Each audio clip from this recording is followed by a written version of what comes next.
No Joel, no James, no Tyrese, no problem. 30-point win for the Sixers. We welcome you here to Sixers Postgame Live, brought to you by Cure Auto Insurance. Amy Fadool alongside Jim Lynam and Marc Jackson. And guys, I mean, we knew that this team has been playing well in the absence of their top three scorers.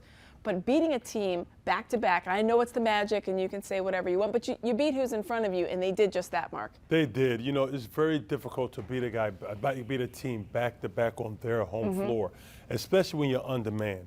But the way they won this game to me, Amy and Coach, is I love the fact how they shared the ball. Yeah. A lot of movement, a lot of cutting, the pace, and he picked up the play and he was aggressive from the start.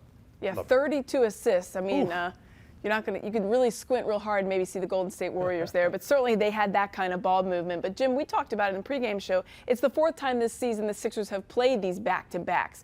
They had the Magic, obviously, they had the Raptors, they had the Hawks and the Wizards. It's the first time they actually beat the team twice, though. Yeah, well, to Marc's point, Amy, it's very difficult on the road to take a team out 2 straight times. And to do it in this manner, I mean, this game was a beatdown, start to finish. And I think that's more a commentary on how well the Sixers played. They shot the ball tremendously well, and probably part of the reason for that was the flow they had to their game. You just said 32 assists. They were passing, they were moving, they were defending. I mean, we talked about how tall this Magic team was. Well, guess what? The Sixers had 8 blocks. The Magic had 4. To me, that typifies the way the last 3 halves of this matchup have gone. The Sixers really dominated. We're going to talk about the points in the paint, speaking of domination, coming up. But let's go back down to Orlando, where Kate and Alaa are joined by Tobias Harris.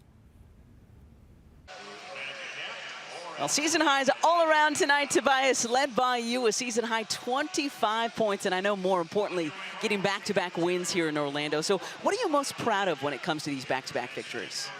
You know, honestly, just our focus level. It's tough to beat a team twice in a row, especially when you play them, you know, in the way the season is now. But for us, our focus level was high level tonight, just coming into the game, knowing what we needed to work on. Out of the first quarter, we knew we gave up too many points, and from there we was able to lock in defensively and get enough deflections to help us win this game. Tobias, it's been a while, but do you still feel comfortable when you come down here and play in a place you used to play before? Oh yeah, man, I always feel comfortable. I think, you know, for me, being here, this is like the start of my career. So, you know, I was one of those young guys, just like the young team that they have over there. And, you know, every time I come back, I'm always thankful for my time here and the people here. And for us to get 2 victories here was excellent for us. Well, speaking of young guys, a young guy who's a teammate of yours, Shake Milton, had quite the week. Yep. What stood out to you about Shake's performance this past week? Just the overall game. I think, you know, he's really setting the tone with his pace out there and being able to allow teams to really figure out how he's going to pick apart the defenses. I mean, he was getting in there, getting assists, running the point guard, and then scoring at the same time. He's in a great rhythm, great flow, and, you know, we need that out of him. We know how good of a player he is, and he just keeps shining. In regards to the development of the team, Tobias, how crucial is it for the guys who are stepping into minutes lost, the guys being out, to not only step in and play well, but play well knowing that you're going to need them later? This is all about confidence, and every guy in this group works their tail off, and right now you're seeing all that come alive in these games that we've had with guys being out. And you know, we always talked all year long from training camp about the depth of this team. So for guys to come in and have their moment and to shine and to play well, it just builds us up as a whole group. Well, a couple of big victories here in Orlando. Nice work, brother. Let's head to the airport, head back to Philly. Tobias, great work. All right, see you. Thank you. That's how you head back to Philly with a win, 2 of them in your pocket. We mentioned the size. This is a very, very tall Magic team, but it did not matter. Jim talked about the blocks. We can talk to you about the rebounding, but we got to look at those points in the paint. Without Joel Embiid, that's right, it is our Colonial Nissan game changer because the Sixers came away with 72 points in the paint, Marc. How? Just heart and determination, getting there with acrobatic finishes and the discipline to go right through their chest. The worst thing you could do is avoid shot blockers by going around them. A lot of times you just gotta go through them. And the 76ers did a wonderful job of that tonight. Look at that. I mean, Daniel House went right by a guy that's 7'3". Yeah, Ball was having trouble, to be honest with you, in keeping people in front of him most of the night. Obviously, if he's in the basket area, he's a big-time defensive threat. But out on the floor, that's a different challenge, especially for a guy with his size. Is it surprising to you without Joel Embiid that they were able to dominate the paint like this? Not really. I think, as I said, I got a little inkling of things to come with the second half of that game the other night. I mean, they totally dominated, and I think they kind of appreciate. You heard Tobias say the other night after the game, he said, like, we realized after the first quarter what we had to do, that we were playing against a big, tall team. And as I said, don't get me wrong, the Magic do some real good things. They're a terrific rebounding team.